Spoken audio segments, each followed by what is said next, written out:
Só um minuto. Bom, boa tarde a todos. Meu nome é Jairo Dias Carvalho, eu sou professor do Instituto de Filosofia e um dos coordenadores do Grupo Nacional de Estudos sobre Energia. A gente está fazendo hoje a segunda conferência ou palestra do grupo, né? Com o professor Damasceno, da Engenharia Química, que eu vou apresentar daqui a pouco. Vou explicar aqui o contexto. Nosso objetivo de formação do grupo é pensar a energia de maneira ampla, né? Não só os aspectos físicos, mas também os aspectos sociais. A energia, produzir uma visão da energia que seja crítica, útil ao país, não é? Então, a gente montou esse grupo com esse objetivo.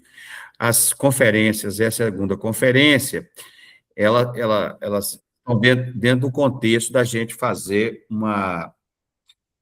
que está entrando alguém aqui agora. A gente montou três linhas de pesquisa no grupo, com civilizações e energia e economia política, e teoria da energia.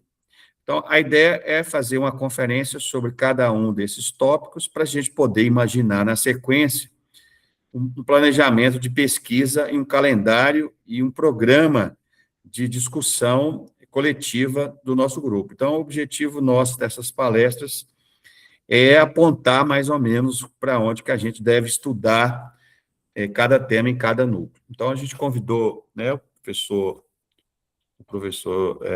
João Jorge Damasceno, que faz parte do grupo, e vai falar hoje sobre a escala de Kardashev e o Brasil. Vou apresentar o professor, depois, se tiver alguma coisa que faltou aqui, professor, você fique à vontade. Então, o professor da Faculdade de Engenharia Química, professor titular, professor doutor da Universidade Federal de Uberlândia, desde 83. É titular na área de fenômenos de transporte.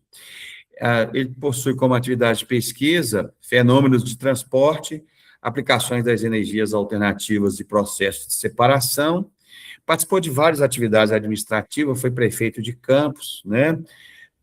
Atividades também na Faculdade de Engenharia Química, foi coordenador do curso, foi chefe de departamento, foi coordenador do programa de pós-graduação e foi diretor da faculdade. Eu tenho um prazer muito grande de conviver com ele, é uma pessoa extremamente generosa, estou muito contente da gente estar junto, pensando a energia.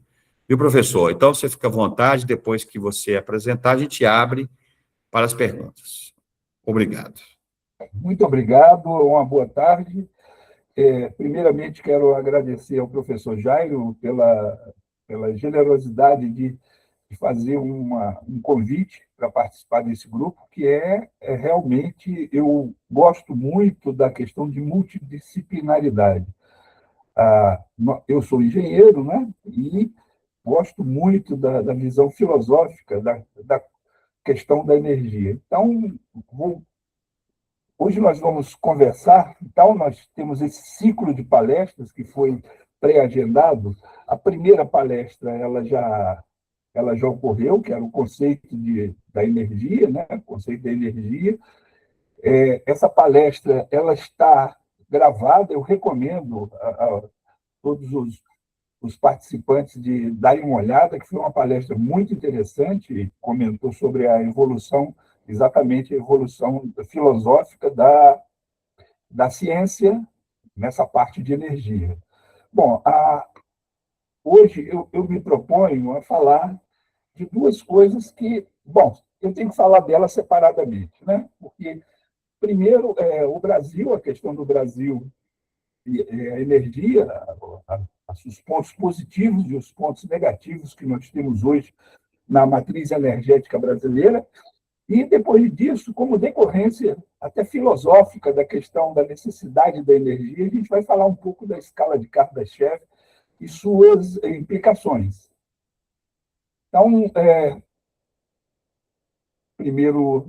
primeira coisa que eu sempre começo minhas palestras de energia usando essa frase de Antoine Lavoisier, que na natureza nada se cria, nada se perde, tudo se transforma. Essa é a colocação geral das leis da conservação. E a energia é algo que se conserva, como nós já vimos na primeira palestra, né? Que foi muito bem proferida pelo nosso palestrante. O conceito termodinâmico de energia, a gente pode dizer que energia, em princípio, né? Não vou tocar na causalidade, mas sim nos efeitos. A energia é a capacidade de produzir trabalho e calor. Capacidade de produzir deslocamento é o trabalho, ou seja, sem trabalho, nada se move em qualquer parte do universo. Então, a energia ela pode ser dividida em energia mecânica e energia térmica, são os dois tipos de energia das consequências, né? E calor e trabalho, na verdade, são energias que saem de um sistema e vão para as vizinhanças ou vice-versa. Aí nós temos a energia mecânica, que é uma energia de alta eficiência quando você transforma energia mecânica em outra energia mecânica. É o caso, por exemplo, de uma hidrelétrica, que ele transforma a energia mecânica do movimento, a energia cinética da água passando pela turbina, ela transforma isso em energia elétrica com eficiência alta, mas produz também tem uma perda, essa perda térmica,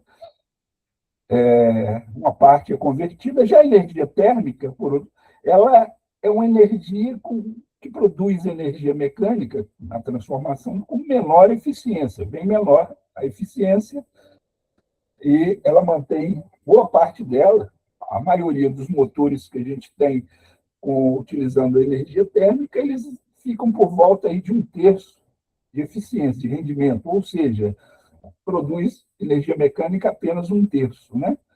Então, isso mostra esse efeito ele é causado devido ao conceito de entropia, que nos mostra que a energia térmica é uma energia de menor qualidade do que a energia mecânica. Muito bem. Vamos ver a produção de energia elétrica, como eu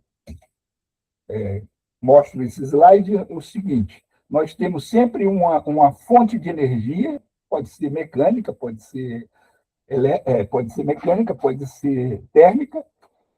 Essa energia ela é usada para girar uma turbina. Essa turbina produz, no ambiente eletromagnético, ele produz uma corrente elétrica, e depois eu faço a produção e a distribuição dessa energia elétrica, né? O que está fechado nesse retângulo aí ocorre em toda usina de produção de energia elétrica, toda ela. O que diferencia, na verdade, é a fonte de energia que a gente vai usar para produzir essa energia elétrica. Então, nós temos aqui a mecânica, quando essa fonte de energia é uma energia mecânica, nós temos as hidrelétricas, temos as eólicas, as marés, todas elas são fontes renováveis. Isso é muito bacana, porque são, até em médio prazo, elas são inesgotáveis, né? E temos a térmica, que aí temos a solar, que também é uma renovável, e temos as termonucleares e termoquímicas, que são termoquímicas, elas podem ser, algumas são renováveis, outras não. Então, essas são as nossas fontes que a gente usa tradicionalmente, né? E eu quero mostrar esse diagrama, porque esse diagrama vai ser muito importante para a continuidade quando nós formos falar de escala de Kardashev. Reparem que nós temos aí na nossa ordenada o gasto per capita por tipo de combustível. Então, notem que aí, por volta de 1780, nós tínhamos esse gasto per capita aqui, ó, e ele foi crescendo. Entrou o carvão, a gente ganhou um pouco mais, né? Antes era só madeira. Entrou os óleos e o petróleo e gás natural, ele deu uma subida. Entrou a fusão, ele vai subindo, a fissão, desculpe. E quando entrar a fusão, a tendência é o crescimento muito rápido. Isso quer dizer o seguinte: está mostrando que ao longo do desenvolvimento humano, o consumo per capita de energia ele aumenta com esse desenvolvimento. Quanto mais você se desenvolve, mais você consome de energia per capita. Aqui, apenas um exemplo, né? Essa figura eu pedi o uso do professor Tim Rush, ele mostrou essa figura, eu achei bastante didática. Uma tonelada de madeira, ela equivale a 260 quilos de carvão e 170 quilos de petróleo. Isso sob o ponto de vista térmico, tá? Produção de energia.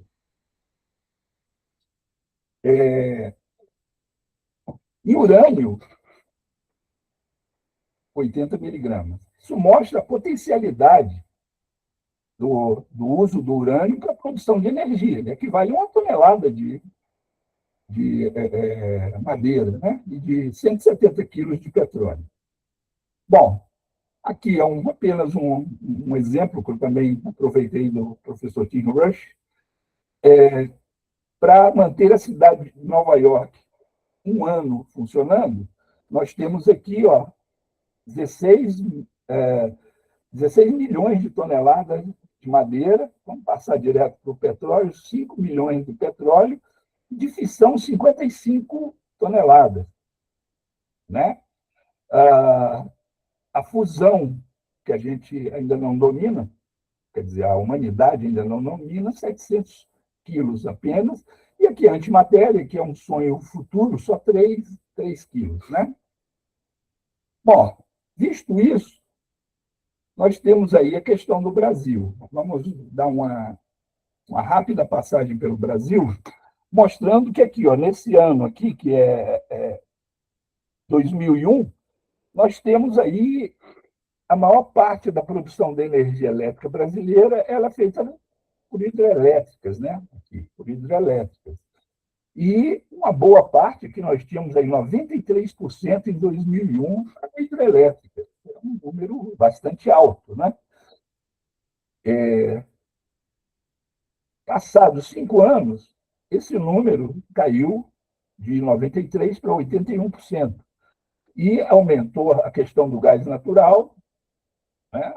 A parte de carvão também foi utilizada, petróleo, todas essas partes aí. Ou seja, isso mostrou que duas coisas. O nosso potencial hidrelétrico em termos de área já instalada estava começando a se esgotar e nós precisávamos de energias alternativas. Né? E essas energias alternativas elas partiram inicialmente para os combustíveis fósseis, né? Que tirou um pouco da nossa da nossa matriz renovável. Depois, aqui, 2015, nós já tivemos as hidrelétricas caindo para 73% e o surgimento aí da biomassa, ela começou a aparecer, né? Voltando aí, tentando resgatar um pouco da sustentabilidade da nossa oferta de energia. E agora, esse aqui, que é uma projeção, né? Surgiu aqui, as hidrelétricas caíram para metade, mais ou menos, e nós temos aqui a eólica e a solar já participando de uma forma bastante razoável da nossa matriz energética no Brasil. Né? Então, visto isso, nós temos aqui uma evolução. Nessa evolução, as hidrelétricas passaram de 70 para, a partir de 2008, né, de 70% para 52%, a eólica ela subiu bastante, a solar subiu bastante, poderia subir mais, porque eu defendo um subsídio para a instalação de material fotovoltaico, e as termoelétricas e nucleares elas passaram de 18 para 14. Olha aqui, nós temos, então, em 10 anos, a questão eólica, a oferta de energia eólica e solar, ela triplicou em 10 anos.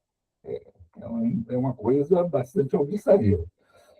As usinas nucleares como nós só temos duas em operação, elas estão caindo porque o consumo está aumentando e a oferta tem que aumentar junto, né?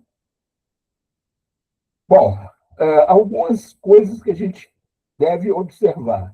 O consumo total de eletricidade em 2006 era em torno de 400, né? Praticamente 400 terawatts de terawatts-hora. Em 2024, estimativa, 700, quase dobrou. E para 2030, considerando que cada vez mais nós estamos usando individualmente mais energia, antigamente nós tínhamos só uma geladeira, uma televisão e luzes. Hoje não, hoje a gente tem celulares, tem computadores, tem um monte de coisa, e essa tendência de crescimento é inquestionável, né? O consumo residencial per capita em 2005 era de 400 quilowatts por ano, por pessoa, né? Praticamente dobrou agora em 2024, tudo estimativa, e em 2030 espera-se que praticamente triplique. Muito bem. A população brasileira, por outro lado, espera-se mais ou menos em 2030 213 milhões de pessoas. Eu questiono, eu acho que vai ser mais do que isso. Tá? Não, nós já estamos batendo nesse teto agora em 2026. E a necessidade de investimento, expansão, modernização da rede. Nós precisamos, quer dizer, é uma questão de continuidade do desenvolvimento, né? Então, soluções, medidas a curto prazo, o Brasil vem fazendo, vem utilizando termoelétricas e combustíveis fósseis como uma forma paliativa da falta de investimentos adotada nas últimas décadas. E tem sido adotada aquém do que é necessário. As medidas a médio prazo, seleção de tecnologias considerando os aspectos regionais, isso já está sendo feito. Em lugar que dá para colocar eólica, se coloca eólica. Em lugar que dá para colocar solar, está se colocando solar. Mas muitos desses investimentos são investimentos individuais, né? As pessoas estão colocando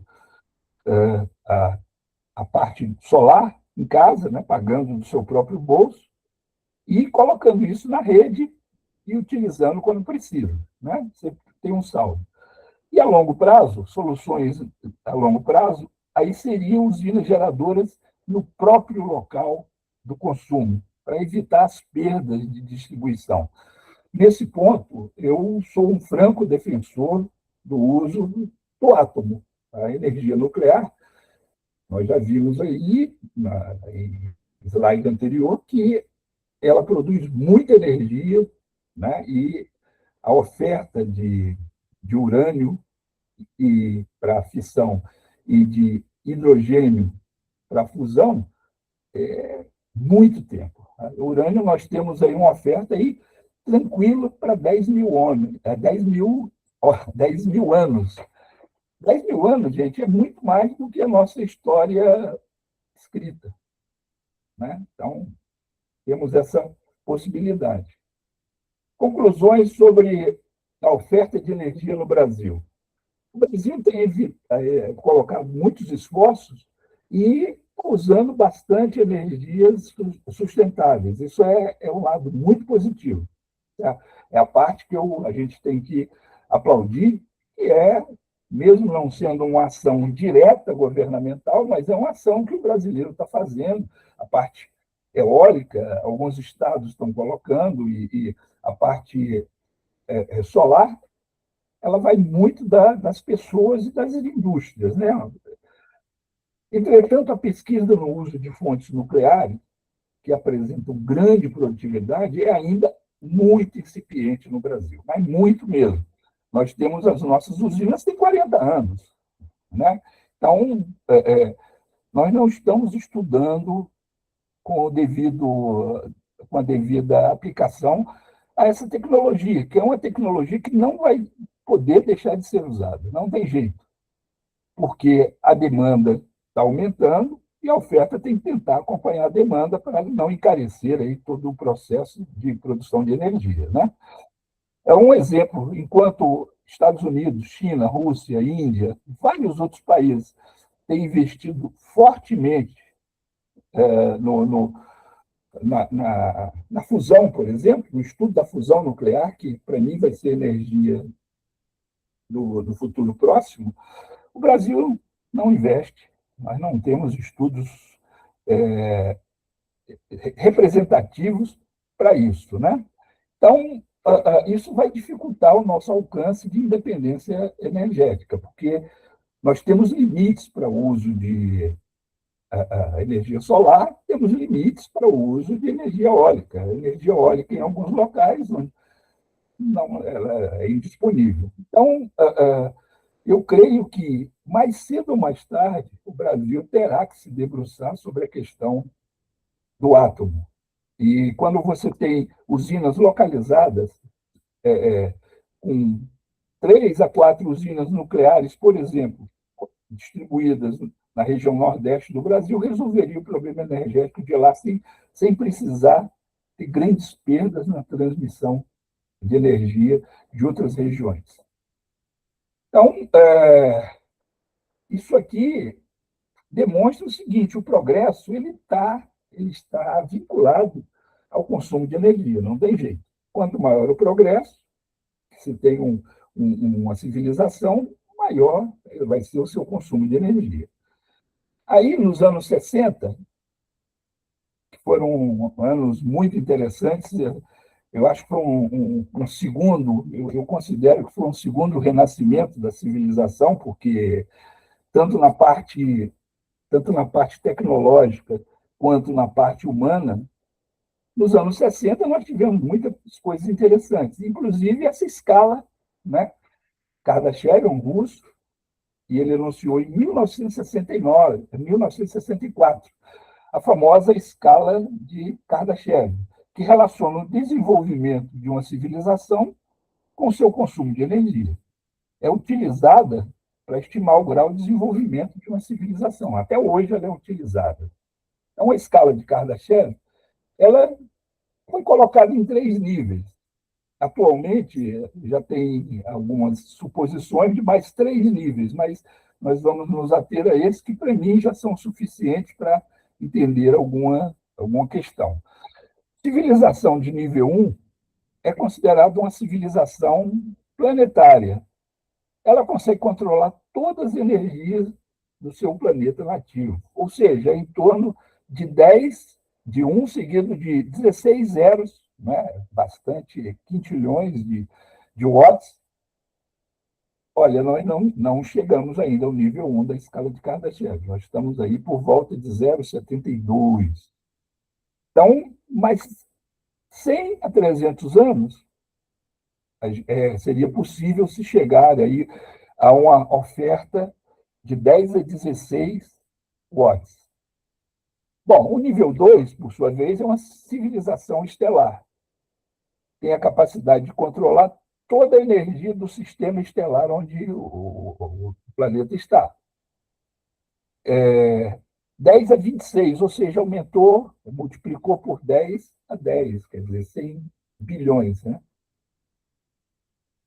Bom, para a nossa civilização chegar a esse nível, espera-se aí 3.200 anos. Somando aqui com os 100 a 300, né, 3.500 anos, a gente chegaria, é possível chegar no nível 2. E o nível 3, que é muito mais uma abstração, né, é controlar toda a energia da galáxia nativa, que são as civilizações galácticas. Bom, essa é bastante filosófica a questão, né? Me remete à época em que os gregos lá falavam de átomo, né? sem ter ainda uma comprovação científica, que também é a mesma coisa. Nós temos aqui esses 3 tipos de civilização, eles são bastante interessantes porque relacionam a oferta de energia com o desenvolvimento de uma civilização, mas ela serve para algumas coisas, né? Ela serve, por exemplo, para a gente ter uma curiosidade. Puxa vida, será que existem essas coisas? Será que... Como é que nós vamos saber disso? Bom, aí durante algum tempo, olha só, nós estamos no 0,72, até a humanidade está em 0,72, ainda faltam uns 28 aí para chegar a gente dominar todos os recursos que existem na Terra, todos os recursos de produção de energia. Bom, e cadê esse pessoal, né? Uma visão filosófica disso, primeiro, alguns valores astronômicos, porque, puxa, a gente fica assim pensando, a Terra é gigante. Não, não é nada, a Terra é um grão de poeira. A velocidade da luz no vácuo, que é a maior velocidade, o Einstein comprovou isso, propôs e foi comprovado amplamente, a velocidade é por volta de 300 mil quilômetros por segundo. É uma velocidade gigantesca, dá cerca de 7 voltas na Terra em um segundo. Então, a partir disso, definiu-se o ano-luz. O que é? O ano-luz é algo, é uma medida astronômica em que é uma medida de comprimento, não de velocidade. É um ano, algo se movendo com a velocidade da luz durante um ano. Isso dá um valor gigante, né? Que é 9,46 vezes 10 a 12 trilhões de quilômetros, né? Então, é algo que a gente nem imagina, mas o nosso senso ele está acostumado a tratar em quilômetros no máximo, né? Em poucos quilômetros. Isso é um número absurdamente grande. E o diâmetro do universo observável é em torno de 93 bilhões de anos-luz. Nós temos previstos hoje, estimados hoje, cerca de 12 trilhões de galáxias.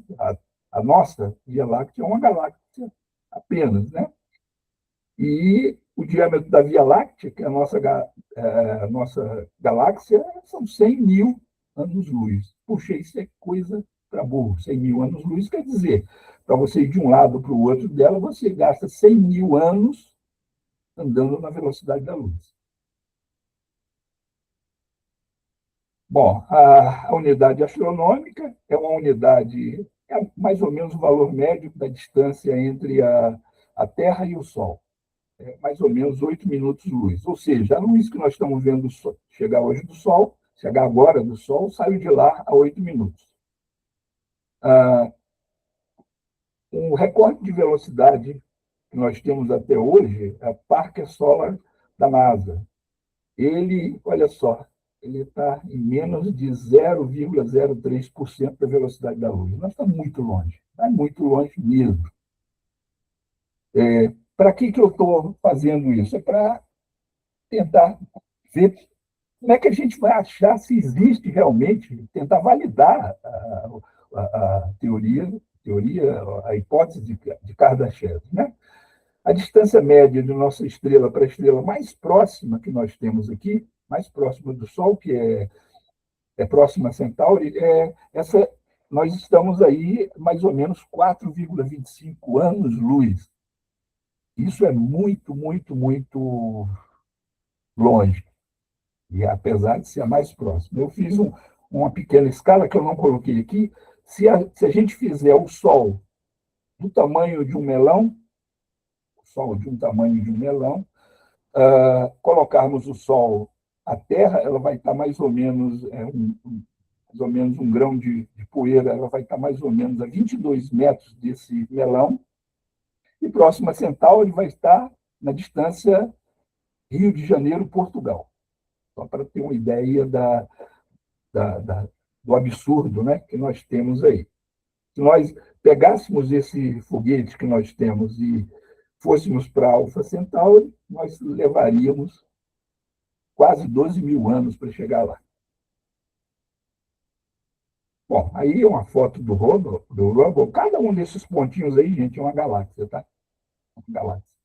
Então a gente começa a pensar, puxa vida, Deve ter muita gente por aí, fora da Terra, né? Porque a nossa galáxia, nós temos 1 trilhão de galáxias, a questão foi por aí, né? Aí a nossa Via Láctea, uma visão, a Terra, o nosso sistema solar está num desses braços aqui da Via Láctea, e para as pessoas que tiverem a possibilidade de ir para um local longe de luzes, de muita luz, vocês vão ver, ó, isso aqui é a Via Láctea, esse pedaço. A gente olhando aqui, estamos vendo esse pedaço aqui. Ela parece um disco voador, né? Então, ela está. Isso aqui você consegue ver em alguns locais, a luminosidade ela tira toda essa possibilidade de visão. Bom, apenas aqui nós falamos que a unidade é a nossa unidade astronômica, que a média entre o valor médio da distância da Terra-Sol, nós colocamos aqui o nosso sistema, né? O nosso sistema solar, essa região que está marcada aqui é a região em que a água ela pode ser encontrada em estado líquido.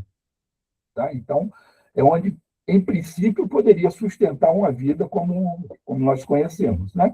Então, temos aqui esses 3 planetas, é evidente que a gente já encontrou que nos 2 que não tem, por enquanto, né? Não se encontrou nenhum tipo de vida, mas a prospecção ainda talvez não seja suficiente.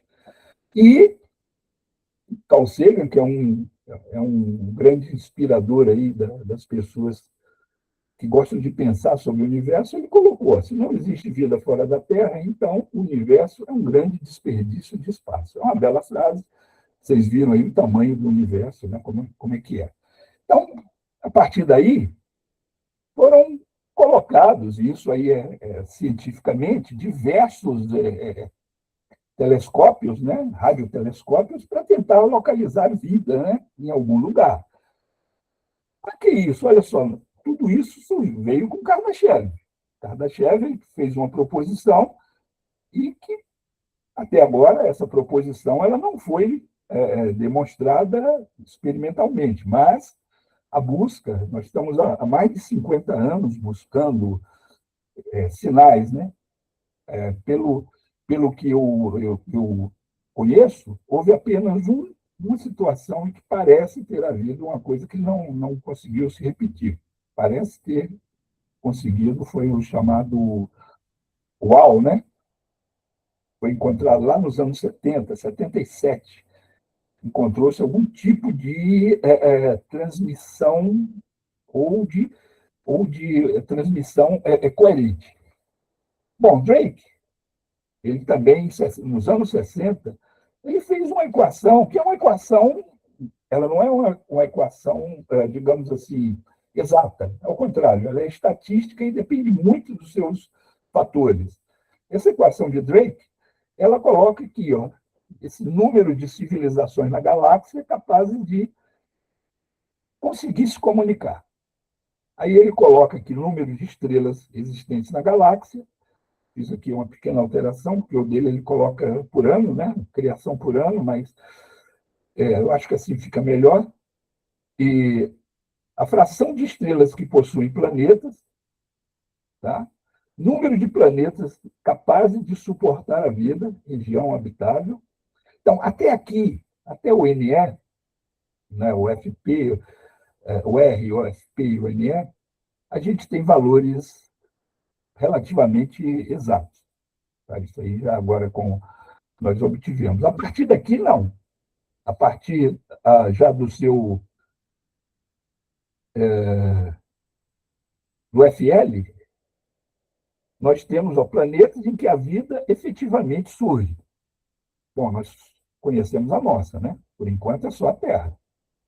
Então, a partir daí, a fração de planetas em que a vida inteligente pôde prosperar.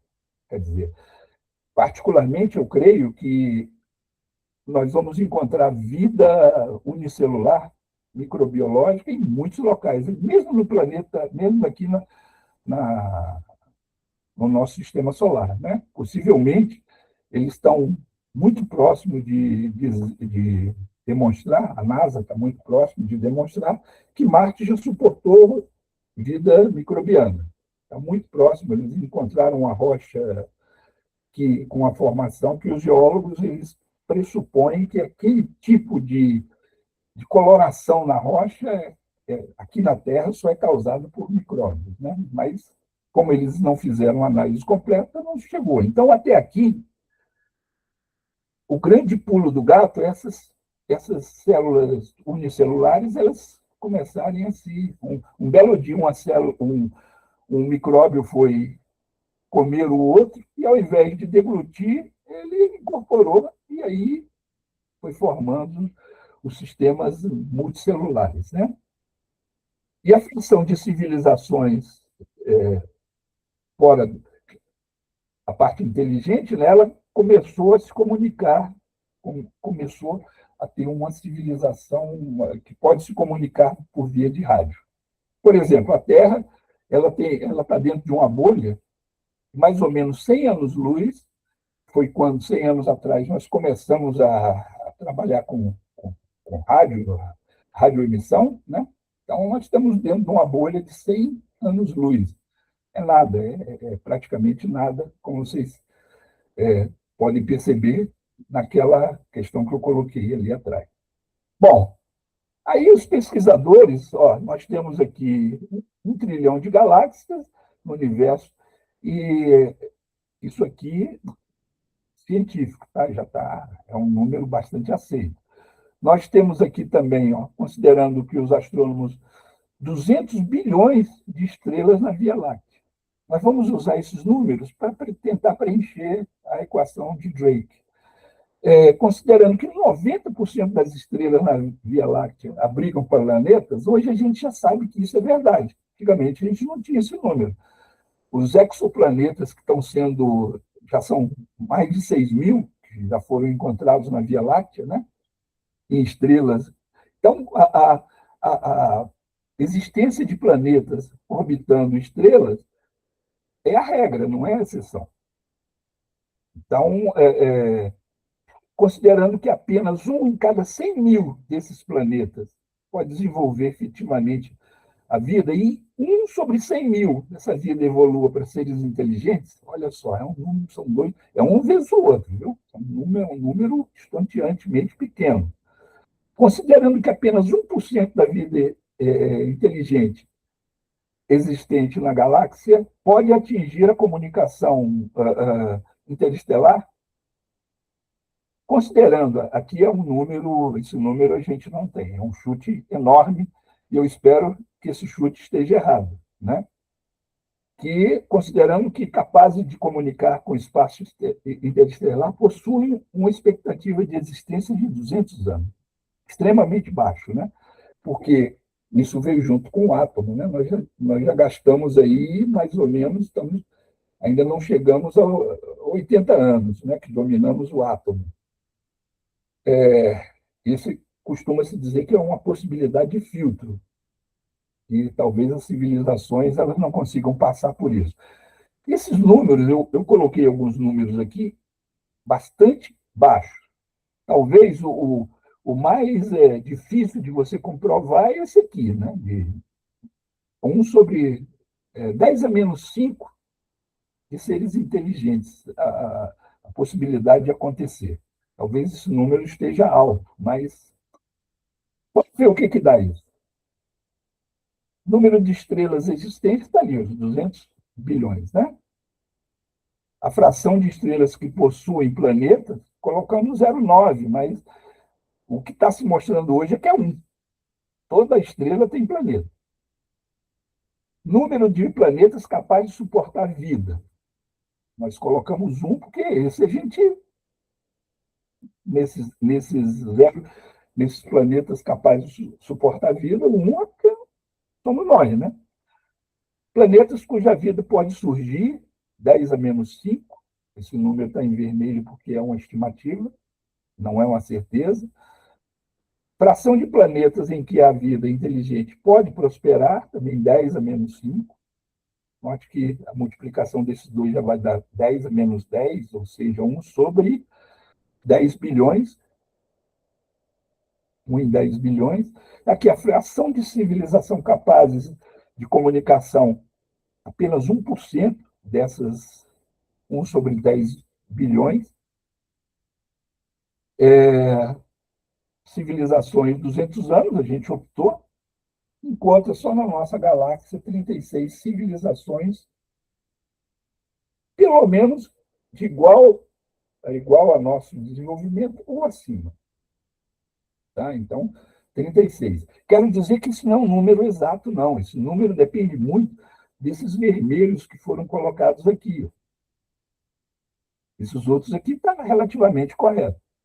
Mas, então, eu disse não posso pessimista, porque a duração de uma civilização 200 anos. Né? Dependendo, se a gente passar pelo filtro da não destruição, autodestruição, a gente pode chegar muito tempo além disso. Bom, aí veio o famoso paradoxo de Fermi. Fermi foi um físico italiano muito à frente do seu tempo. Ele participou do projeto Manhattan, né? E ele fez uma pergunta: mas tem tanta gente assim, cadê todo mundo? Essa foi a pergunta dele. Ele, na verdade, esse paradoxo, hoje, nós temos vários artigos científicos publicados em revistas de astronomia tentando explicar. Eu basicamente tenho conhecimento mais ou menos de uns 16 explicações. Por que a gente não encontrou ninguém até agora? Esse paradoxo até hoje gera artigos. Possíveis respostas. Por que a gente não sabe? Bom, se todas as 36 civilizações coexistissem nesse momento, a gente consegue chamar isso de civilizações síncronas. É improvável, é absolutamente improvável que essas 36 estão convivendo ao mesmo tempo. A distância média entre elas, se isso fosse possível, era 2.800 anos. Ou seja, nós só dominamos há 100 anos os radiotelescópios, as transmissões de rádio. Não, a gente não daria tempo. E se eles, há 2.700, 2.800 anos, se essa civilização tivesse um telescópio para nos observar, ela estaria vendo, basicamente, o Egito, as pirâmides egípcias sendo construídas, a parte do... Então, quer dizer, não teria muito jeito. E, segundo a hipótese, se essas civilizações estiverem em tempo defasado, ou seja, assíncrono, isso já é uma possibilidade maior. O universo tem 13 milhões, bilhões e 800 milhões de anos. A nossa Via Láctea, a Terra, por exemplo, o nosso sistema solar tem 4,5 bilhões de anos. Então, olha, teve muito tempo para trás para ter outras civilizações. Dificilmente duas delas alcançariam simultaneamente a capacidade de se comunicar. Face aos possíveis pequenos tempos entre suas extinções. Pode ser extinto, dependendo do grau de civilização, pode ser extinto por um meteoro destruindo a civilização, pode ser por uma guerra, pode ser por uma pandemia, tem um monte de coisas que pode dificultar isso. O terceiro aqui, talvez algumas civilizações prefiram não ser localizadas, né? O que chama a hipótese da floresta negra, a floresta escura. Quando você entra numa floresta escura, você não sabe quem está te olhando. Né? Então, você tem que tomar cuidado, né? Tem que tomar cuidado, ficar quietinho. Às vezes, essa pode ser uma das saídas do paradoxo. E civilizações muito avançadas, vamos lá, no nível 2, nível 3, não desejam interagir com civilizações um pouco evoluídas. O cara que é um cara que já domina toda a energia do seu sistema solar, por que ele vai precisar, vai gastar dinheiro com viagens para vir conhecer, para interagir com a civilização que está. Nós estamos muito, muito aquém das possibilidades aí que o Kardashev enunciou, né? Então, tem a ideia do filtro, que é uma ideia importante. Por exemplo, se o filtro que impede a civilização de prosperar ele está atrás do nosso tempo, ou seja, se é a transformação de seres unicelulares em multicelulares, esse poderia ser um filtro que dificulta. Outro filtro, os seres multicelulares passarem a ter inteligência, esse é outro filtro. Então, temos muitos filtros aí que podem ter impedido esse desenvolvimento e essa possibilidade de dialogar com outras civilizações fora da Terra, né? Bom, aqui o mecanismo da Floresta Negra, eu vou citar aqui o Stephen Hawking. Ele colocou essa frase aqui dele, né, adaptada: pouco sabemos sobre os alienígenas, mas sabemos muito sobre os humanos. Se avaliarmos a história humana, perceberemos que os encontros entre civilizações tecnológicas e primitivas sempre foram desastrosos para os menos avançados. Bom, isso aí a gente viu tudo o que aconteceu aqui nas Américas, né? Civilizações dizimadas, e não era nem tão grande a diferença tecnológica. Bom, uma civilização que receba uma de nossas mensagens, que foi enviada aí, Arecibo, a gente mandou agora nas Voyager mensagens, pode ser muito mais avançada tecnologicamente que a nossa. Nesse caso, elas serão poderosas e talvez nos vejam como insetos. Isso aí é uma frase, uma frase do Hawking, né? Conclusões com relação a isso. Mesmo que nossa galáxia tenha tido algumas civilizações capazes de se comunicar, isso provavelmente não aconteceu até agora, devido às longas distâncias entre elas, as suas extinções acidentais ou autoprovocadas, a opção por algumas se manterem escondidas, e simplesmente porque civilizações mais evoluídas não têm interesse em interagir diretamente com pessoas com civilizações que pouco teriam ali a oferecer. E eu citei basicamente 5 respostas ao paradoxo de Fermi, mas garanto para vocês que existe pelo menos mais 10. Então, tem várias dessas coisas. Hoje, a questão do radiotelescópio, só para a gente finalizar, ela está sendo abandonada, porque o que garante que outras civilizações, elas mais avançadas, elas vão se comunicar com ondas de rádio, como a gente faz agora. Isso é um grande questionamento. A tendência agora é a busca de civilizações do tipo 2, que essas, possivelmente, para você aproveitar toda a energia da sua estrela, você tem que ter alguma coisa para captar essa energia. Era o que chamavam de esferas ou enxames de Dyson. Essas esferas, elas captam essa energia e servem ao planeta que a utiliza. A questão disso é, se você tiver um enxame de Dyson, você conseguirá, a partir de raios infravermelhos, que é o que hoje o James Webb utiliza, ele busca, é possível localizar alguma estrela que esteja emitindo mais infravermelho do que deveria pela quantidade de luz que coloca. Então, esse é o novo mote, e já foram encontradas 7. 2 já foram descartadas por razões astronômicas, mas tem 5 estrelas sendo mapeadas nesse momento, com a possibilidade de comportarem uma civilização, de demonstrarem uma civilização do tipo 2. Civilização do tipo 3, que é domínio da galáxia, essa daí eu nem Nem imagino, nem quero encontrar, porque uma civilização que consiga dominar toda a energia de uma galáxia, para nós, ela não vai parecer, ela vai parecer um semideus. Bom, é isso.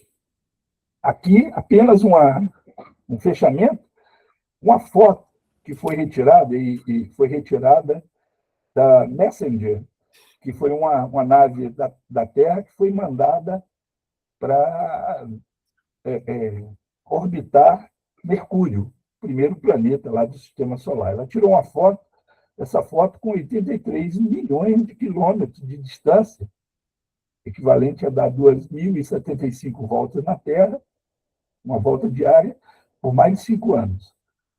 Olha que foto inspiradora.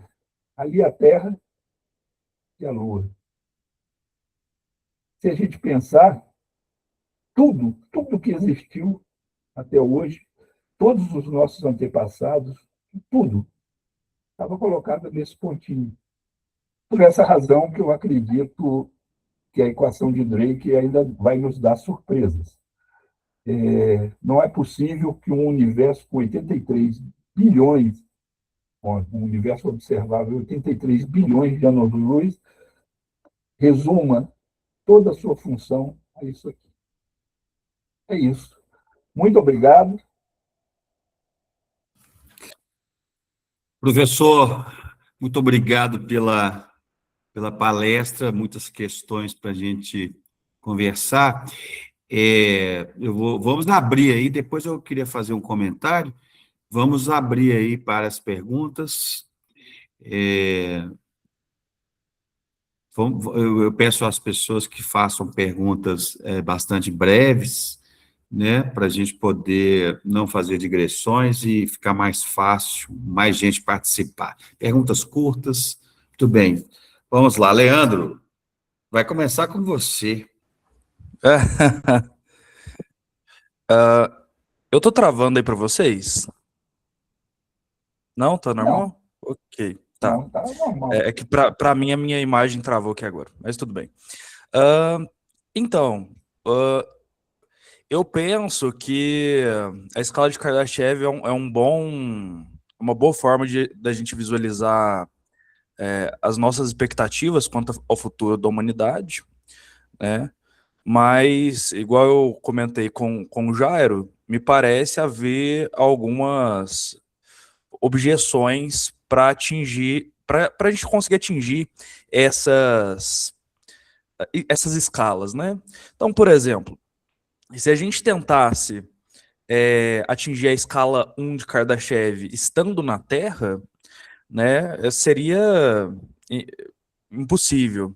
A escala 2, por exemplo, que seria obter toda a energia do Sol, também seria impossível, porque se a gente tentasse construir uma esfera de Dyson, um enxame de Dyson, ele acabaria por aquecer e emitir quase a mesma quantidade de luz do que o próprio Sol, né? E então, assim, para mim, eu percebo que para que a gente consiga mudar de uma escala para outra, a gente precisa fazer um salto, né? Então, antes de chegar na escala 1, a gente precisa começar a ter uma civilização interplanetária, né? Antes de chegar na escala 2, a gente precisaria, de alguma forma, acessar a energia de outros planetas também. Não sei o que você acha sobre isso, gostaria que você comentasse se você também percebe algumas dessas restrições. Ok. Obrigado pela pergunta. É uma pergunta bastante pertinente. Na verdade, foi uma exposição bastante pertinente. Eu diria o seguinte: a escala 1, basta nós dominarmos as reservas da Terra. Isso não está longe, realmente não está longe. Nós podemos, com a fissão, com a fusão, com o domínio climático, isso tudo é possível de conseguir. Então, chegar a 1 da escala é factível. Eu creio que é factível, e creio que aquela projeção de 100 a 300 anos é uma projeção bastante realista. Então, uma civilização planetária, eu acredito que nós consigamos. Evidente que, agora misturando um pouquinho com o final, evidente que nós podemos nos autodestruir até lá, mas se não, se caminharmos corretamente, se entendermos que a civilização humana é uma coisa ímpar, né? Eu acredito que conseguiremos. A escala 2 já é mais complexa, é bem mais complexa, porque ela pressupõe que você consiga não só da estrela, a energia não só da estrela, mas de todo o teu sistema estelar. Então, nós já mandamos sondas aí para diversos locais e já sabemos uma possibilidade muito grande de vida unicelular, pelo menos em dois satélites do sistema solar, né? Europa, inclusive eu recomendo Europa Report, tem no YouTube, é um filme bem interessante.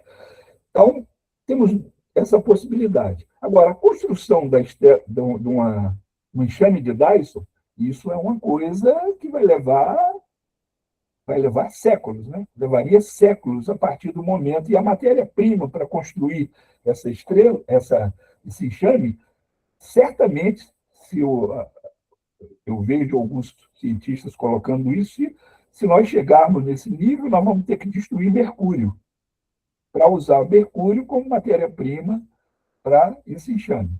E quanto à questão do aquecimento, nem tanto. Sabe por quê? Porque nós estamos em temperaturas muito próximas ao zero absoluto no espaço. Então, nós não conseguiríamos.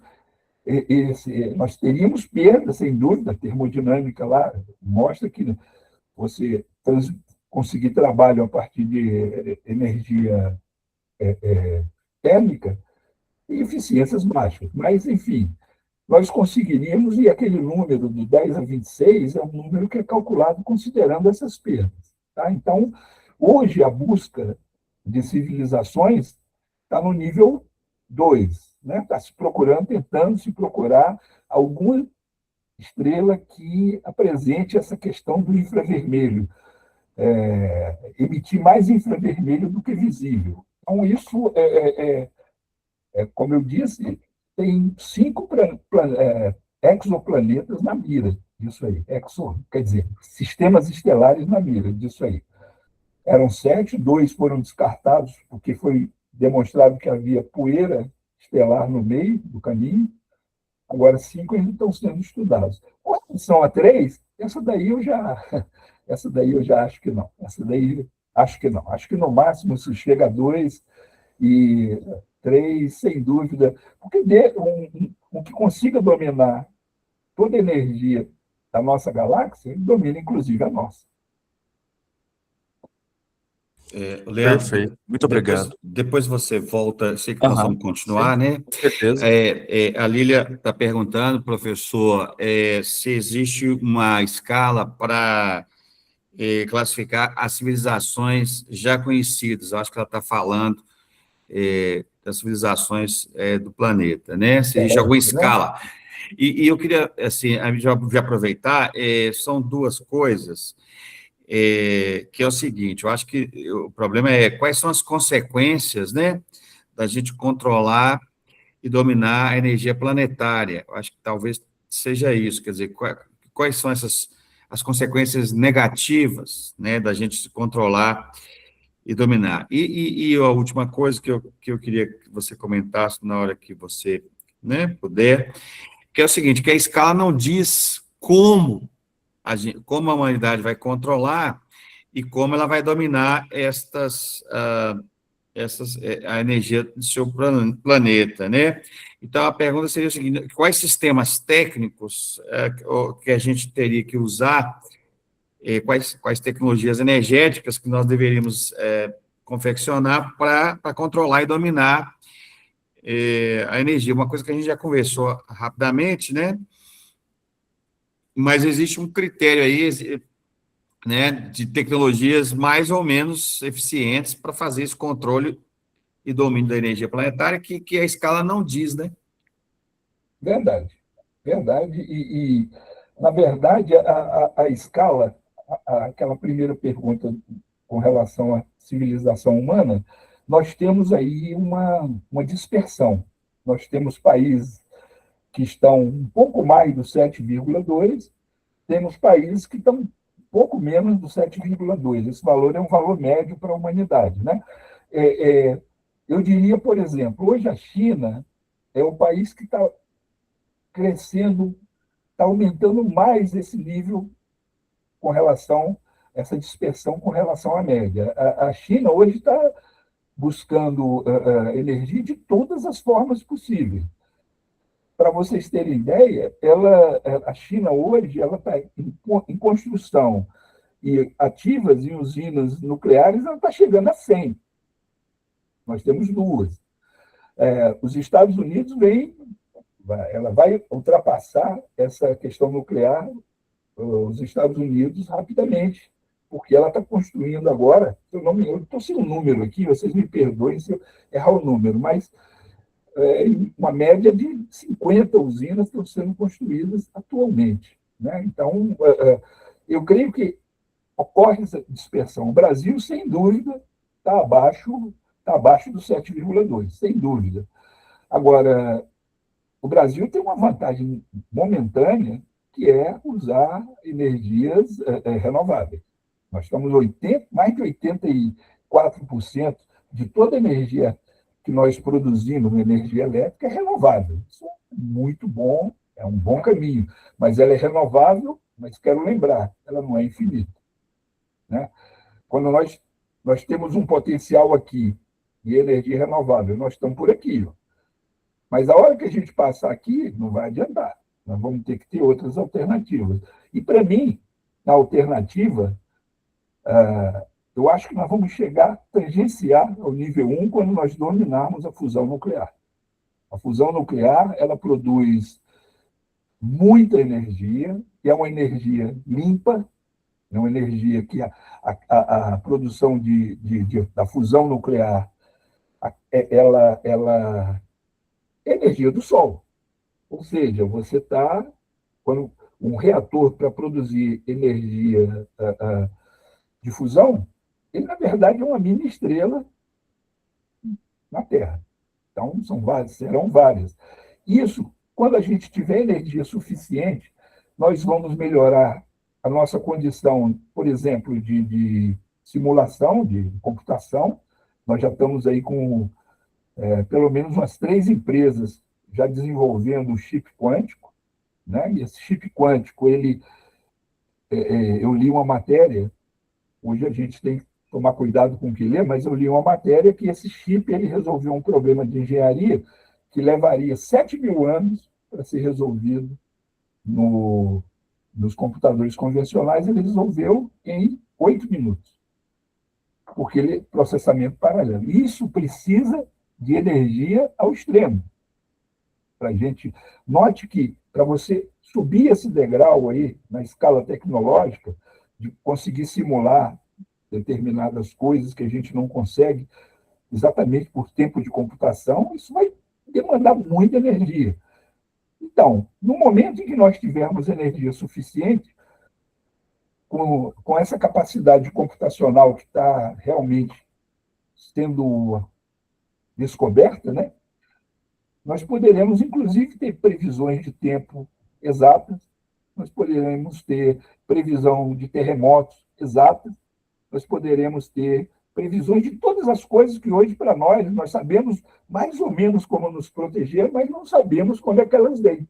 Um terremoto, se você conseguir prever um terremoto com uma semana de antecedência, você uma grande resolução. Então, a escala 1 de Kardashev, ela vai nos permitir dominar o nosso ambiente. Nós vamos saber o que fazer no nosso ambiente. E a tua pergunta, professor Jair, eu acredito piamente que, mais cedo ou mais tarde, a energia nuclear ela vai fazer parte do nosso cotidiano, porque nós estamos chegando ao nosso limite. Tá bom, vamos lá. Vamos fazer mais uma rodada. Ana Júlia, Arió, Elaine. Senão eu vou passar para o Leandro fazer outra. Vamos lá. Pode passar. Eu não vou fazer nenhuma pergunta. Hoje eu Ah, tô mas pode. com uma tosse. Que isso. Eu tô com tosse, eu tô... Portugal, você anda fazendo muitas coisas aí em Portugal, Elaine. Não, eu fiquei doente mesmo, estou muito Esse é o debilitada. Assim, é o vinho verde, eu estou te falando. Que vídeo? Eu não sei que vídeo é esse. Pronto. De Braga, aquele vinho verde de Braga. Aquele é o fim.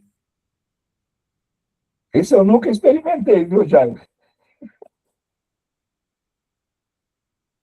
Pois não, você quer fazer um comentário? Faz a favor. Acho que Elaine, travou, né? você quer, não. Não, eu não ia comentar nada mesmo, assim. Eu só ia Sim, agradecer. E é um assunto novo para mim. Eu nem tenho tanta profundidade nessas escalas. Então, eu gostei, que aprendi uma coisa nova, mas não consegui pensar nada, assim, para perguntar. Só fazendo um comentário para você e para talvez as outras pessoas não que viram pela primeira vez essa coisa, note que isso tudo é decorrência, né? É uma coisa puxa a outra. A energia que a gente tem e a necessidade exponencial que a gente precisa de energia, elas fizeram esses caras fazerem que era feito lá na Grécia, inventarem um modelo, E esse modelo, ele tem alguns cientistas que, por exemplo, que acreditam que a solução da equação de Drake é n igual a 1, ou seja, só nós. Isso põe para nós uma responsabilidade absurda. Imagine que nós sejamos a única espécie racional, ou pelo menos espera-se racional, da galáxia. Isso, se nós nos destruirmos, nós estaríamos destruindo o único experimento na galáxia que se chegou a esse tipo de resultado. A questão de nós estarmos aqui perguntando por que nós estamos aqui. Então, a equação de Drake, conforme já foi colocado, ela não é uma equação exata. Se você alimentar números mais auspiciosos, você pode chegar a 1 milhão de civilizações. Se você colocar números mais apertados, você pode chegar a 1. E isso, de 64 para cá, quando ele enunciou, pelo menos 4 fatores nós já temos eles como relativamente honestos, exatos. E os outros ainda não. Mas, com o correr do tempo, a gente vai conseguir chegar a uma estimativa muito mais razoável do que nós temos hoje. Hoje é apenas vou usar um termo, uma brincadeira estatística. Mas a equação, ela promete, porque antes, quando ele colocou essa equação, ele não tinha certeza de nada, de nenhum dos fatores. Hoje nós já temos de 4. Muito bem. Ou daí, você quer fazer a pergunta? Depois tem uma pergunta do Lúcio que eu vou ler. Por favor, Odaí. Boa tarde para todos, boa tarde, professor Jorge. Quando eu cheguei aqui em Uberlândia, e na década de 80, eu participei de um evento do colégio, acho que era Positivo, ali perto de onde é a Praça da Prefeitura, e nesse evento científico lá dos estudantes, tinha uma frase que dizia o seguinte, bem na entrada: a ficção de hoje será a realidade do amanhã. E naquela época, era ficção, por exemplo, de repente, o celular, né? Eu me lembro muito bem. E hoje, a gente verifica que as pesquisas se baseiam muito nos dados, de repente, atuais, que é característica da ciência. Mas não existe nenhum prognóstico de coisas mais avançadas, por exemplo, viagem no hiperespaço ou quarta dimensão. ou coisa parecida que mudaria totalmente os dados atuais? Ah, sim, sim. Isso, eu acho que a história e a construção humana, da civilização humana, ela é surpreendente. Por exemplo, nós tivemos Albert Einstein, ele entrou em choque, pelo menos parcial, com a teoria de 300 anos, mais de 300 anos, que é a teoria newtoniana. E ele colocou fazendo experimentos mentais. Ele não tinha hiperlaboratório, não tinha aceleradores de partículas, não tinha nada disso. E ele propôs coisas que foram comprovadas há uns anos atrás. Então, eu acho que eu parto muito da premissa de que, ao contrário, né, a arte imita a vida, não, a vida imita a arte, porque quando a pessoa colocou lá no filme de ficção científica um celular, né, um intercomunicador, um celular, aí o cara, quando chegou na tecnologia, disse, por que a gente não faz igual aquele lá que os caras usavam E eu creio assim, nesse momento, isso que eu falei, ele está subordinado a uma coisa: nada se move mais rápido do que a velocidade da luz. Isso digamos agora, seria um postulado momentâneo que veio da.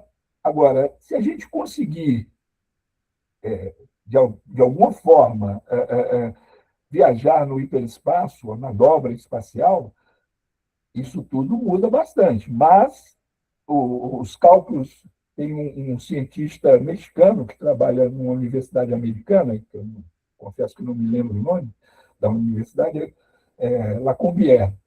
Ele propôs uma coisa de andar, um modelo para você conseguir se deslocar com velocidade maior do que a luz, mas não dobrando o espaço, né?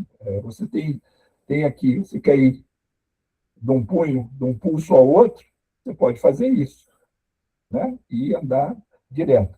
Só que isso, nas contas dele, exigiria uma quantidade de energia muito, muito superior a toda a massa de Júpiter. Então, para nós, hoje, isso é impossível.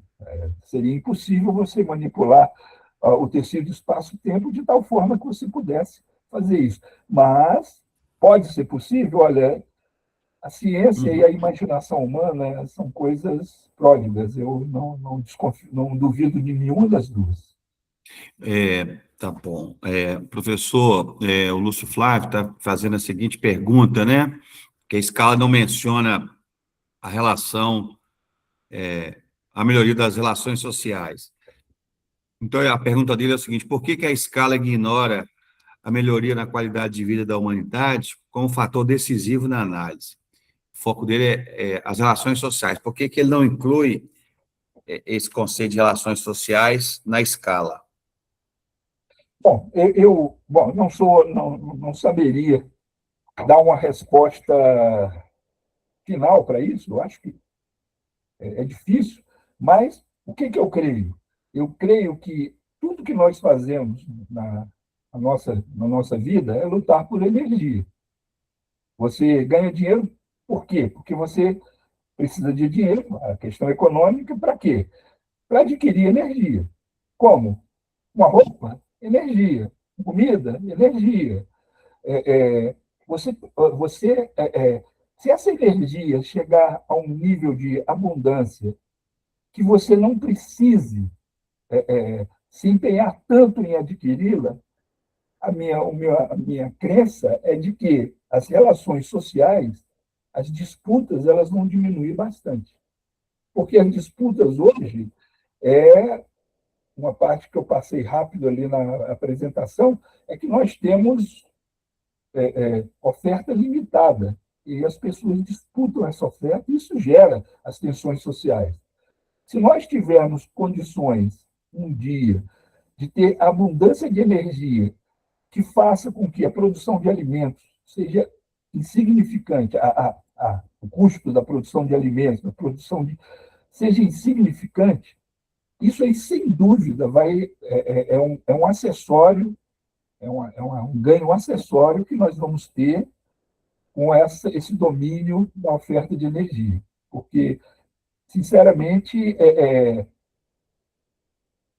o ser humano ele é complexo. Eu costumo dizer que cada pessoa é um universo totalmente à parte. Nós somos aí as diversas galáxias que existem no universo, nós existimos, essas galáxias são cada um de nós. Cada um de nós tem pensamentos diferentes. E o que eu acho que muito que gera tensão é exatamente essa necessidade que nós temos muito forte de lutar muito para adquirir energia indiretamente, né? Não estou falando de energia elétrica, estou falando da energia que vem embutida em todos os serviços que a gente usa. Todos os serviços que nós usamos têm energia para produzir uma roupa, para produzir um alimento, para produzir um carro, para tudo isso envolve energia. Energia, a oferta de energia, além da oferta e da procura da economia, se a oferta é grande, o custo para você consegui-la será baixo. Eu acho que isso poderá ser muito impactante nas relações sociais. Eu queria fazer só um comentário, que eu acho que tem a ver para a gente poder debater também no grupo. A minha posição, assim, fazendo uma modulação do que você falou, me parece que, quando você está falando lá de China e Estados Unidos, parece o seguinte, a minha posição é que as sociedades nacionais, né, diferentes sociedades nacionais, controlam diferencialmente e dominam mais energia que outras. Quer dizer, você tem sociedades nacionais que controlam mais, que dominam mais energia que circula no planeta. Então, me parece que há uma disputa realmente em qual sociedade nacional que controla mais e domina mais a energia em seu benefício do que outros.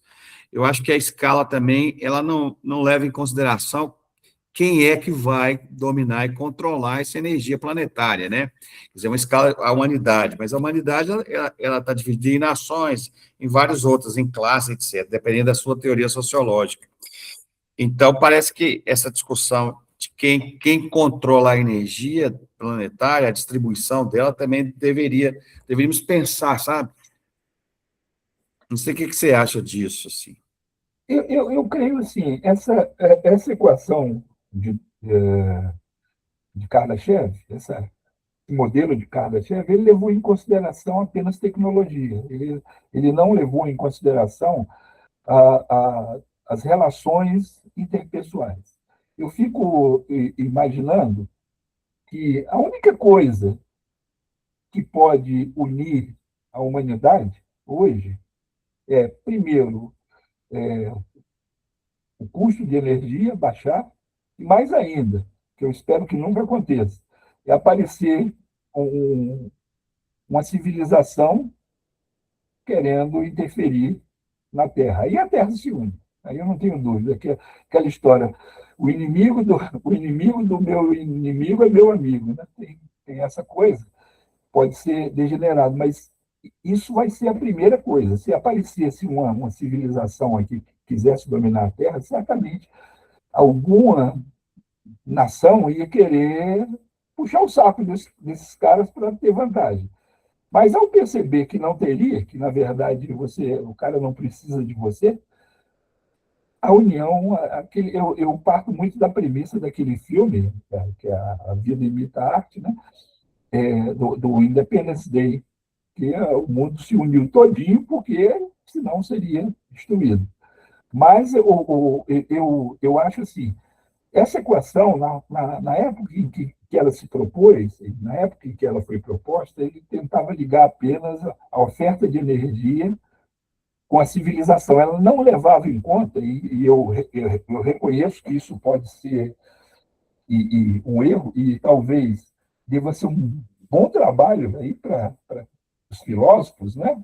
É exatamente ver a decorrência disso sobre as questões sociais. Isso sim é importante. O que adianta você ter uma super civilização se você não resolver os problemas que nos afligem hoje. Eu creio que, com o progresso, ele vai trazer a evolução. Apesar do progresso ele ser muito mais rápido do que a evolução, se a gente consegue perceber, hoje nós temos coisas que há 500 anos atrás nós não tínhamos. O progresso conseguiu isso. Mas hoje, se você deixar, se não houver o império da lei, outra coisa, nós estaríamos fazendo as mesmas coisas que fazíamos 500 anos lá atrás, queimando desafeto em fogueiras e por aí vai. Bom, isso é uma impressão minha, tá? Sim. Vamos fazer mais uma rodada de perguntas e depois a gente passa. Que a questão importante para a gente é saber como é que nós vamos prospectar a pesquisa do grupo a partir da sua palestra, né? Então, vamos fazer mais uma rodada e a gente passa depois para a parte final. Se, Leandro, você quer fazer mais uma pergunta? Vamos fazer mais uma rodada aí. Posso fazer. Você falou sobre a fusão nuclear como talvez um principal caminho para a gente poder atingir a civilização de tipo 1. Mas a gente também sabe que a Terra, por exemplo, ela permanece em um equilíbrio, né, homeostático, simplesmente porque há um equilíbrio no balanço energético, né? Então, a quantidade de energia que chega na Terra é a mesma que sai, no final das contas. Agora, quando a gente fala em liberar, essencialmente, potenciais, né, no caso aí, do hidrogênio, né, através da fusão, a gente está falando em liberar essa energia na Terra. E, nesse caso, não haveria a possibilidade de que isso aquecesse a Terra, entende? Ajudasse no aquecimento, ao invés de ser apenas uma solução, né, energética? Essa é a minha pergunta, essencialmente. Tá, eu acho que é uma pergunta muito sábia, que eu diria o seguinte: hoje esse equilíbrio, o que entra de energia na Terra é energia térmica, e sai energia térmica, né? O que sai é energia térmica. Essa energia térmica que entra na Terra, a que a gente utiliza aqui dentro, é uma energia térmica também, mas também muita energia mecânica. Nós utilizamos aí o potencial das hidrelétricas, as eólicas, isso tudo, no fundo, o equilíbrio que existe na natureza, no universo, é um equilíbrio que foi alcançado em milhões de anos, né? Quiçá milhões. Então, essa é uma pergunta que nós vamos produzir mais energia aqui na Terra. Em compensação, essa parte térmica ela vai aumentar a saída dela da parte térmica, porque agora afetar o clima, veja, afetar o clima nós temos diversas hipóteses. Por exemplo, hoje se fala, eu vejo muita gente falar, não, Vênus é um planeta escaldante, a superfície de Vênus funde chumbo. Verdade. Nossa, então a, a, a queima de combustíveis fósseis vai nos fazer chegar a Vênus. Não, não vai. Não vai. Por quê? Por que não vai? Porque hoje, se nós queimarmos todos os combustíveis fósseis que nós temos na Terra, nós não chegaríamos aos 95% de CO2 na atmosfera. E o CO2, 95% da atmosfera de Vênus, isso aí foi alguma catástrofe gigantesca que aconteceu com o planeta, que a gente não sabe o que foi. A gente sabe o que aconteceu com Marte, por exemplo, mas com Vênus, não. E mesmo que nós queimássemos tudo que existe no planeta, nós não conseguiríamos fazer CO2 suficiente para chegar nesse valor. Hoje nós temos menos de 1% de CO2. Então, quando se fala hoje nesse aquecimento global por causa dos combustíveis fósseis, eu me permito ter dúvidas. Não vou discutir com especialistas, mas eu me permito ter dúvida pelo o pequeno conhecimento que eu tenho. O que eu acho que realmente ocorre, e a Terra passa por isso. Isso é registrado, isso no gelo lá da Islândia, que é um gelo que jamais derrete. A gente sabe aí a quantidade de materiais que tinha na atmosfera. A Terra ela passa por períodos de aquecimento e de resfriamento. Aquecimento e resfriamento. Então, é muito difícil você tirar o efeito, esse efeito sazonal da questão dos combustíveis. Então, respondendo a tua pergunta, deve aumentar, então, a produção? Sim, mas a maior parte dele vai estar sendo para produzir trabalho, né? E o trabalho nós vamos consumir aqui. Bom, o trabalho gera calor, gera calor. Então, essa é uma pergunta que você faz que eu considero uma pergunta de alta relevância. Realmente. Isso aí, a longo prazo, isso pode acontecer. A longo prazo. Eu não tenho como te dizer, nem como refutar, nem como validar essa tua questão, mas ela é uma questão muito interessante. Assim, eu queria palpitar aí, porque, assim, eu tenho militado contra esse tipo de argumento, e eu preciso falar. Eu acho, acho que tem um erro aí, Leandro, no seu raciocínio, quando você diz que a gente liberar energia na Terra, quer dizer, produzir mais energia na Terra, vai aumentar, né, o calor. Na verdade, a energia a radiação que a Terra absorve é muito pouco. Quer dizer, o Sol, o que nós apropriamos dessa radiação, então, não é aumentar a energia que banha o planeta, né?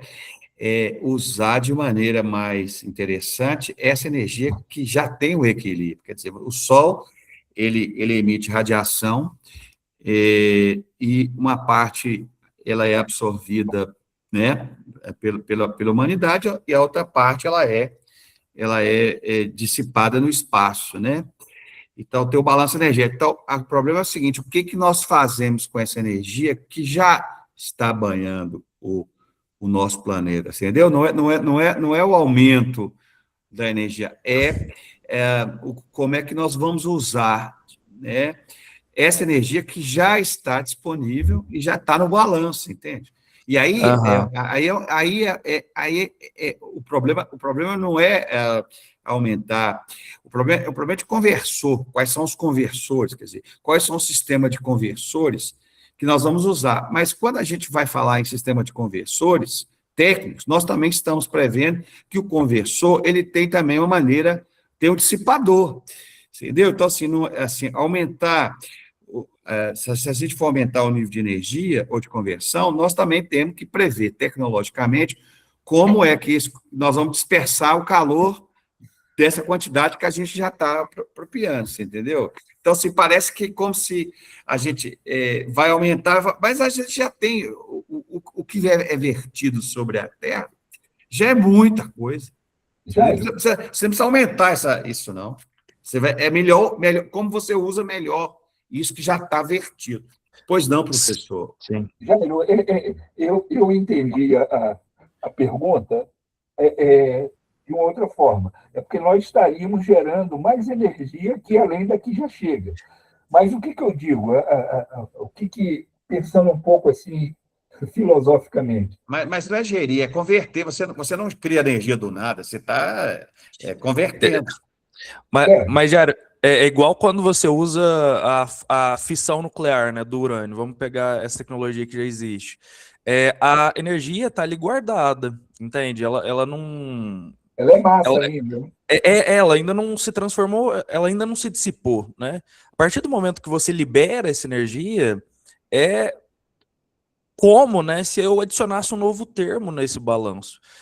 Eu acho que essa foi a minha questão mesmo. Eu considero essa questão dele, ela é pertinente, porque, Jairo, na verdade, você está libertando uma energia do átomo, ela está paradinha lá no átomo, ela não... É igual, por exemplo, por que o petróleo, a queima do petróleo é pior do que a queima da cana? a queima do petróleo, o petróleo estava lá embaixo, estava escondidinho. A gente foi lá e tirou, e aumentou a quantidade de CO2, e a natureza ela não estava preparada para absorver um aumento, esse aumento. Essa é a teoria do pessoal do aquecimento global. Bom, o fato que eu acho assim, a ciência, ela é uma. Nós estamos discutindo aqui muito mais teorias, né? A ciência, quando ela desenvolve, eu tenho um exemplo interessante que margeia minha conduta. Em cerca de 1890, tinha uma pesquisa, saiu num jornal nova-iorquino, que se Nova York conseguisse continuasse crescendo no crescimento que estava, ninguém ele iria ter sérios problemas com as fezes de cavalos na cidade, e entupir Nova York de fezes de cavalo. Em 15 anos, inventaram um motor, acabou o cavalo. Então, eu creio que essa dúvida que foi levantada, deixa eu ver aqui pelo Leandro, essa dúvida que foi levantada pelo Leandro, ela é pertinente nesse momento, mas eu acho que no momento da utilização nós vamos ter solução para isso.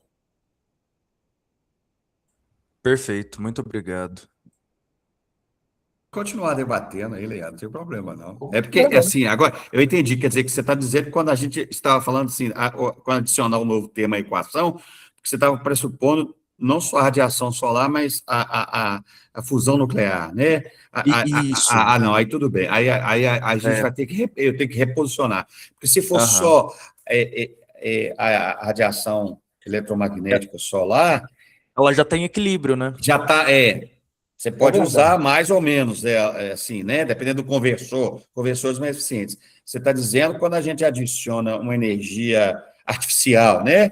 Quer dizer, uma energia artificial. Como é que nós vamos fazer? Como é que nós vamos fazer a equação?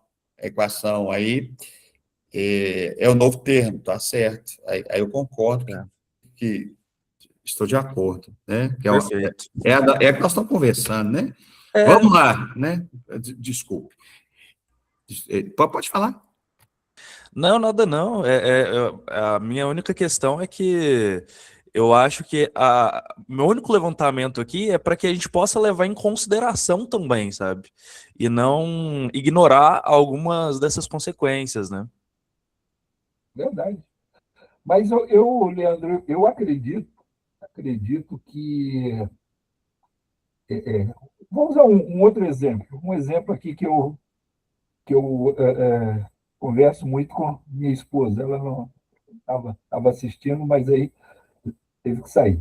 É o seguinte, olha, diz, nossa, mas você come coisa muito, muito ruim. Você você não quer viver mais? Aí eu digo, olha, nós, nos últimos 30 anos, nós aumentamos a expectativa de vida média em 15 anos. Se eu estou comendo ruim e estou vivendo 15 anos a mais, é porque não está me fazendo tanto mal assim. Então, é a mesma coisa. Eu acho que quando você tiver essa tecnologia, vai ser uma das derivadas acessórias dessa tecnologia, vai ser a solução desse tipo de problema que você está falando. Entendi o seu ponto. Obrigado.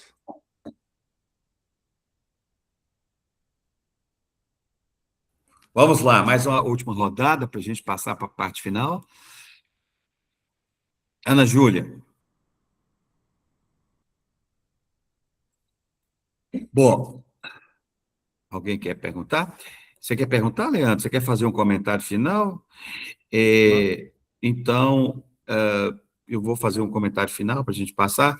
Eu gostaria muito de agradecer ao professor Damasceno pela palestra, pela conversa. Eu acho que a dificuldade das palestras é a gente acertar o ponto ao qual a gente precisa considerar e refazer os argumentos, né? Então, eu acho interessante esse tipo de questão, assim, porque a gente vai com o que é que nós devemos pensar e levar em consideração. Então, na verdade, a gente está tentando encontrar um plano de pesquisa, né, sobre energia que integra várias questões. Então, eu acho que essa é mais uma aí, Leandro, você sugeriu, eu acho que a gente coloca mais essa questão aí da energia, que é energia artificial, como é que nós vamos pensar a habitabilidade do planeta com o acréscimo de mais uma fonte, né? Então, uma questão interessante. Então, eu agradeço. Eu queria que só que o professor o Damasceno, né? Como é que você está pensando aí para a gente poder deixar registrado, depois a gente fazer uma reunião de trabalho, os desdobramentos que você pensa dessa conversa nossa aqui, para a gente deixar registrado.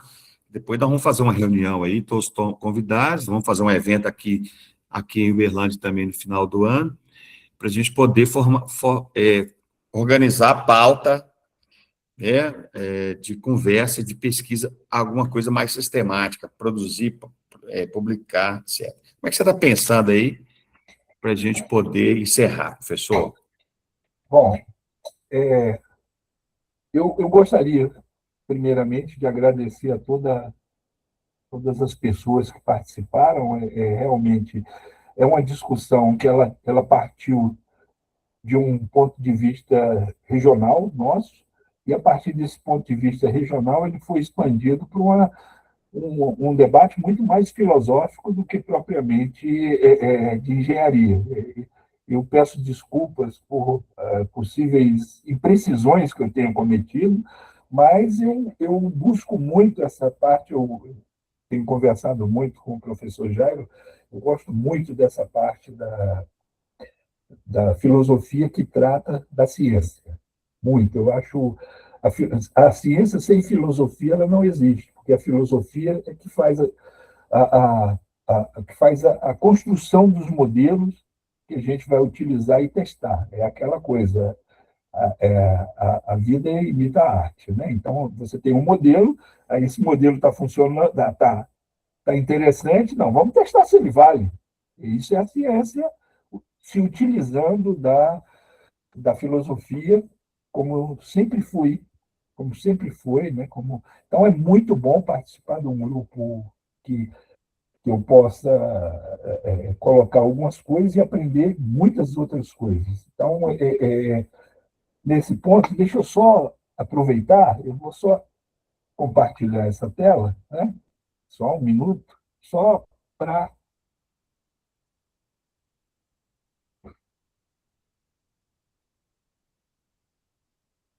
foi a minha primeira tela, que bom, demora um pouquinho, daqui a pouco ela aparece. Aí, apareceu, né?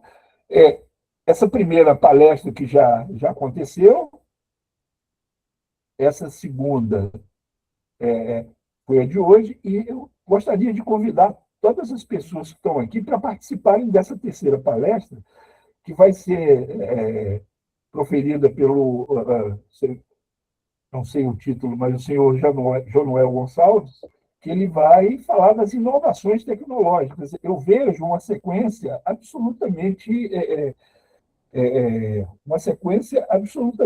didática para a questão. A primeira das nossas foi o conceito da energia, depois a gente viu o que esse conceito de energia vai nos expandir, e agora, na terceira fase, nós teremos essa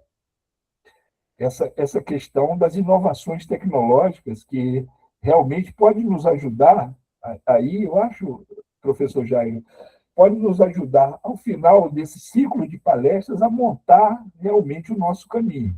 Porque, para trabalhar, sob o ponto de vista de laboratório com energia, no que nós estamos hoje, nós não vamos conseguir. Porque o Brasil não está investindo na parte que eu acho que deveria, que é a parte de fusão. O Brasil hoje não tem nada em termos de fusão. E o que vai acontecer conosco? A China, Estados Unidos, Índia, Rússia vão desenvolver e vão vender caro para nós. Então, nós vamos ter que ter bastante dinheiro para comprar isso, porque nós vamos precisar. Então, eu sugiro que todos nós assistamos essa palestra, que vai ser agora no dia 18 de junho. Né? Eu tem uma expectativa muito boa. A primeira palestra que foi apresentada do conceito de energia pelo professor Lopes, eu recomendo que assistam, quem não assistiu, porque ele mostrou mais ou menos o histórico de uma das coisas mais importantes aí para nós engenheiros, que é a conservação, o efeito, o significado da conservação. Não é à toa que eu começo com essa frase, né? Realmente esse é o princípio da conservação, e hoje, se ele parece fazer parte das nossas vidas, não demorou muito. É o ovo de Colombo. Para você mostrar que isso tem validade, foram séculos. Tá? E, finalmente, eu acho isso. Deixa eu parar aqui a apresentação. Eu acho que o caminho, objetivo para a gente seguir, e eu acho que nós temos uma diversidade de pensamentos que é muito interessante, porque se não há diferenças, não há mudanças. Né? Só há mudanças quando há diferença. Então, eu creio que nós podemos, a partir dessas 4 palestras que foram pensadas aí, talvez não sei se foi a melhor maneira, mas eu acho que foi o que nós conseguimos pensar, né, professor? E essas 4 palestras, elas vão nos mostrar o momento em que nós estamos vivendo no Brasil, que é o que nos interessa, e o que nós vamos poder fazer para tentar corrigir um pouco a rota.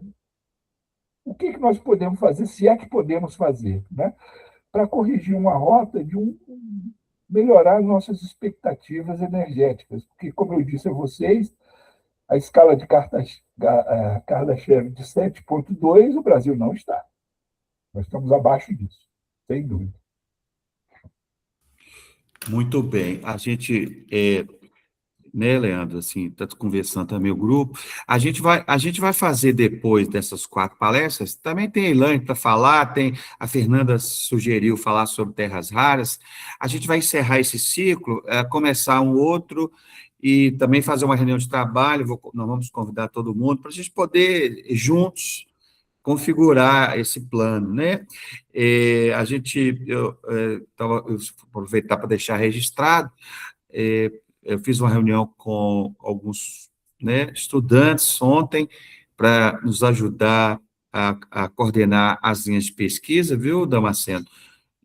O Leandro é um deles que vai nos ajudar, o Bruno, a Maria Luísa, quer dizer, assim, a gente montar grupos, assim, para suportar cada linha, sabe? Montar as equipes, eu acho, sabe? Montar as equipes de estudo, de produção, de reflexão. Eu acho que o caminho é esse. Então, a gente, depois desse ciclo, a gente faz uma reunião de trabalho e todos, né, vou mandar o convite e a gente organiza isso aí de maneira mais sistemática. Tá certo? Então, eu agradeço a todos. Jairo, só um Pois detalhe, não. Pois não. para te lembrar, vamos lembrar a todo o público que está nos assistindo que nós vamos promover lá em outubro, né, o congresso presencial. Fala um pouco sobre isso, só para encerrar. Assim, então, a ideia é fazer um evento aqui em Uberlândia presencial. Vamos ver lá como é que nós vamos fazer, na Elaine, tem outros colegas da Argentina, como é que nós vamos fazer um evento sobre filosofia da energia, eu vou chamar assim, mas a gente vai discutir o Brasil e as perspectivas, várias perspectivas de pensar a energia no Brasil, um evento para a gente consolidar o grupo, né?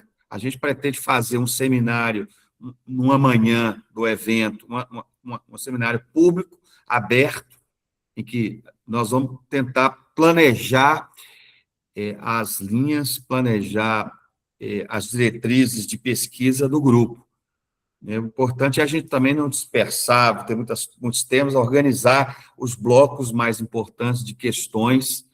Então, esse evento, além das palestras, a gente vai ter um seminário para poder formatar as emendas de pesquisa do grupo, né, com os objetivos de cada linha, né?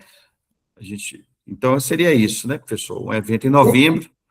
E aí o site aí, todo mundo, Guinese, né, acha. Eu acho que é isso, professor. Você quer falar, Leandro? Pode falar, fique à vontade aí.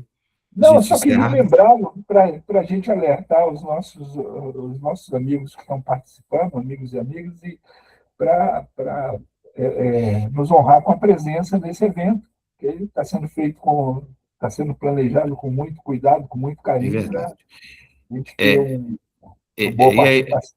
e aí, Leandro, vamos começar a planejar o cartaz do próximo aí, bem bonitinho. Tá Tá bom, bom? combinado. Então tá, eu agradeço a todos, todos tenham boa tarde, eu vou parar aqui a gravação e a gente conversa depois. Muito obrigado, viu, professor? Um abraço. Um abraço, boa Até tarde mais. para toda a plateia.